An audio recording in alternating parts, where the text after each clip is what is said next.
జై శ్రీరామ్. ఒకసారి జై శ్రీరామ్ అన్న ఒకసారి జై శ్రీరామ్. బహుశా ఈ రామలింగ శర్మ గారి ఆహ్వానం మేరకు నేను రాలేదు.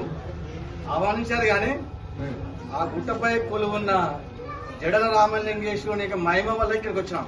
నాతో కూడా వీళ్ళందరూ వచ్చినట్టు కూడా అదే అనుకుంటున్నాను. నేనైతే ఇంతమంది అటెండ్ చేయడం అనేది ఈ మధ్యలో చాలా గొప్ప అరుదైన విషయం ఇది. అది బహుశా ఈ పీఠ మీద నా ప్రేమను లేకుంటే ఆ గుట్ట మీద కొలువైనటువంటి లింగమంతుల మీదనో తెలియదు. కానీ మొత్తం మీద ధన్యవాదాలు మా నల్గొండ జిల్లా తరపున మీ అందరికి కూడా. ఇలా ప్రతిసారి కవి సమ్మేళనం గౌరవిస్తే మా ఇంట్లో గొడవ సార్.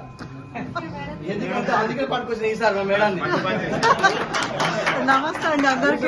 వస్తే తెలుస్తుంది ఆమె కూడా ఎందుకు లేట్ అవుతుందని చెప్పేసి ఆమె కూడా అర్థమైంది. బహుశా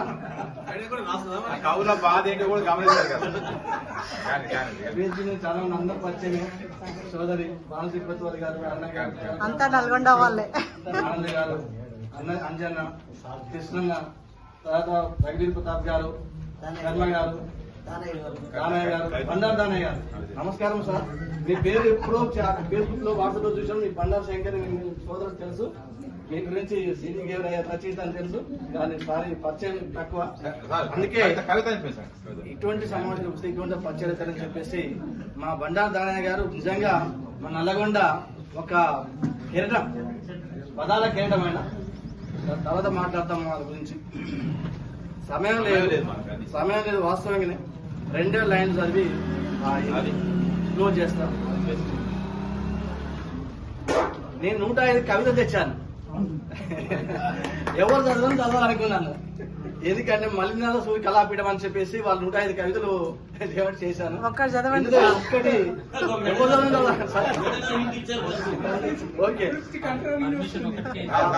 సంతోషం సార్. రాత్ర పంచాయతీ అయింది. సూర్యకు ఛాయాదేవి పంచాయతీ అయితే ఇక్కడే ఎండ సార్. గుట్ట మీద పోయేసరికి నా కాలు మొత్తం బొక్కలు వచ్చినాయి. అంత ఎండ కొడుతుంది. అందుకే సూర్యుని పోబోసినట్టు బాగా ఎండ బాగుంది. ఇప్పటి టైం అయిపోయింది కాబట్టి కవితలోకి వెళ్ళిపోతాను. చాలా మంది నవ్వుతున్నారు కానీ ఇంకా నవ్వాలి. నా కవిత శీర్షిక పేరు చిరునవ్వై చిగురించు.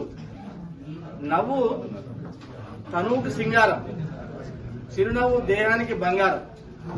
అందుకే మనిషి చిరునవ్వుతో చిందించాలి, పువ్వులోలే వికసించాలి, నవ్వుతూ కలకాలం జీవించాలి.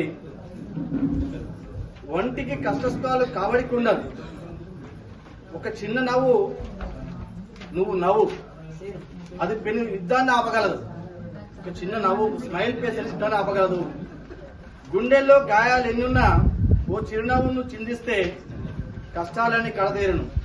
నీ పెదాలపై పూచే దురహాసం మల్లె మొక్క విచ్చినట్లు, చల్లగాలి విచ్చినట్లు, మంచు ముక్క తాగినట్లు, జలపాతం జారినట్లు, నెమలిపించం ఆడినట్లు, పాలనూరుగా పొంగినట్లు, పూలవాన కురిసినట్లు, పల్లెసీమ మురిసినట్లు, పాడి పంట చేతికొచ్చినట్లు నవ్వు నవ్వుతూనే ఉండాలి.